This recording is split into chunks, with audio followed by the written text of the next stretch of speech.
Okay, so when you think about the ink industry, you're probably picturing things like newspapers, magazines, maybe the box your last online order came in.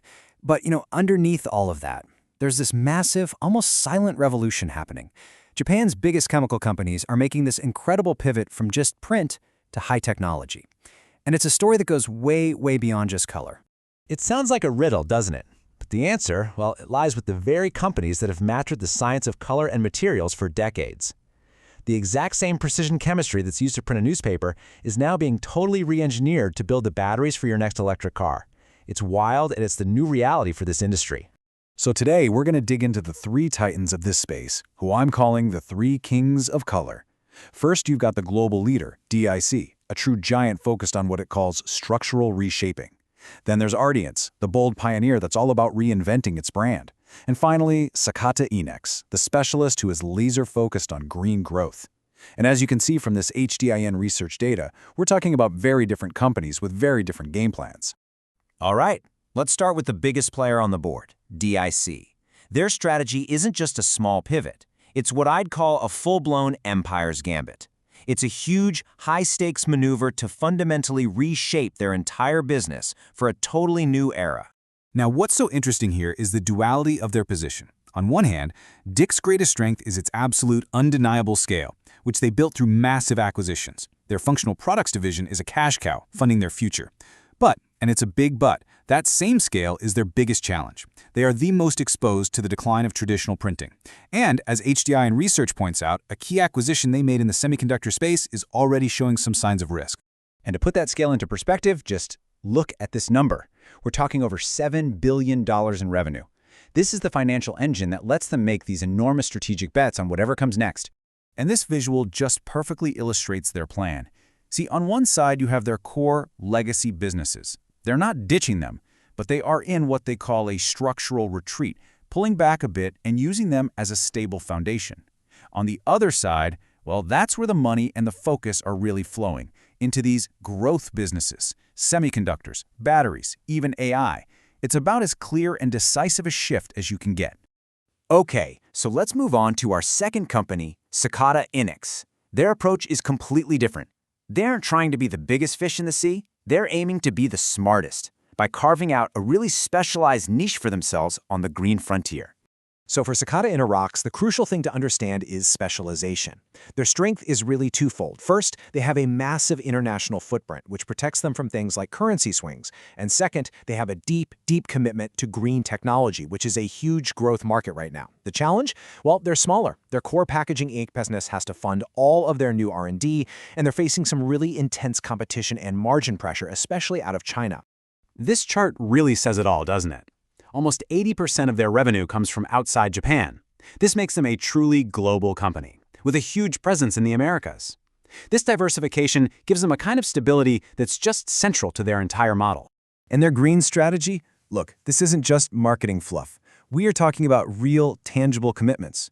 Their botanical ink is a core product. They have science-based targets for cutting emissions and hard KPIs for reducing water usage. This isn't just good for the planet. It's incredibly smart business. It lets them win market share in places with the strictest environmental laws. And that brings us to our third and final player, Artience. So if DIC is the empire and Sakata is the specialist, then Artience, well, Artience is the high-stakes gambler, pushing all its chips into a radical, high-tech transformation. The biggest signal of this gamble was their name change. Just this year, in 2024, the company that was known as Toyo Ink became Artience. And this was way more than just a rebrand. It was a public declaration. They were telling the world they are no longer just an ink company. They are now in the business of high-value materials that literally shape our experience of the world. So what exactly are these functional materials? It's a key term to get your head around. Basically, think of them as materials that perform a job. We're not just talking about color anymore. We're talking about special coatings that can conduct electricity inside an EV battery, or adhesives that can manage light during the incredibly complex process of making a semiconductor. These are active, engineered components. And right here is the central tension in Artience's strategy. Their strength is this bold, aggressive pivot into these super high-growth areas, but the challenge is the volatility that comes with it. Their heavy bet on the EV market really backfired when demand slowed down, and it led to a massive asset write-down. But what's fascinating is that even with that huge hit, their underlying cash flow from operations is actually the strongest of all three companies. Still, they're facing a lot of pressure for doing a huge share buyback at the exact same time. And this number, pulled straight from the HDIN Research report, really quantifies that risk. A nearly $50 million loss tied directly to their bet on the North American EV market. It's a pretty stark reminder that high-reward strategies come with very real and sometimes very costly risks. Now, here's where the whole story gets really compelling, in my opinion.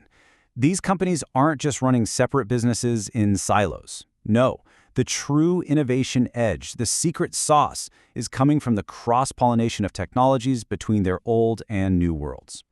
This slide shows it perfectly. Just look at Sakata Inx, taking its expertise from making LCD screens and using it to perfect industrial jet inks. Or DIC, applying its deep knowledge of complex polymers for semiconductors to create better, more eco-friendly printing inks. And Artience is taking what it learned about conductivity for EV batteries and using it to make smart, anti-static packaging. This is the proof. They've evolved, they are material science companies now, not just ink makers. So what does this all mean for the future? For the final word on all of this, we're going to turn to the expert analysis from HDIN Research, which has been tracking these massive shifts really closely. This table is just a brilliant summary of where each company is placing its bets. DIC is going all in on emerging growth, even selling off other assets to fund it. Sakata Inx is focused on relentlessly expanding its core business overseas. And Artience is trying to strike more of a balance, investing in new tech while also making its mature businesses more efficient. Three companies, three totally different investment philosophies. And when it comes to Artience, HDIN Research doesn't pull any punches. They flat out confirm the whole high-tech gamble idea, noting the extreme risk and saying its dependency on the volatile EV market is just too high. For DIC, the analyst points right back to that big semiconductor acquisition. And while they haven't had to write it down yet, the warning is crystal clear. Sales are lagging, and the future is uncertain. The Empire's gambit still carries some significant risk. And finally, we have Sakata Inx, and the verdict here is really one of stability. The analyst highlights how its global business model acted as a natural shield against currency risks, proving just how resilient its more focused, steady strategy really is. So we're left with this fascinating question. You've got the giant making a massive structural bet. You've got the specialists doubling down on green growth, and you have the gambler going all in on a high-tech reinvention. In an industry that is being completely rewritten by technology, the question isn't just about who makes the best ink anymore. It's about which of these incredibly bold strategies will ultimately be the one to color the future.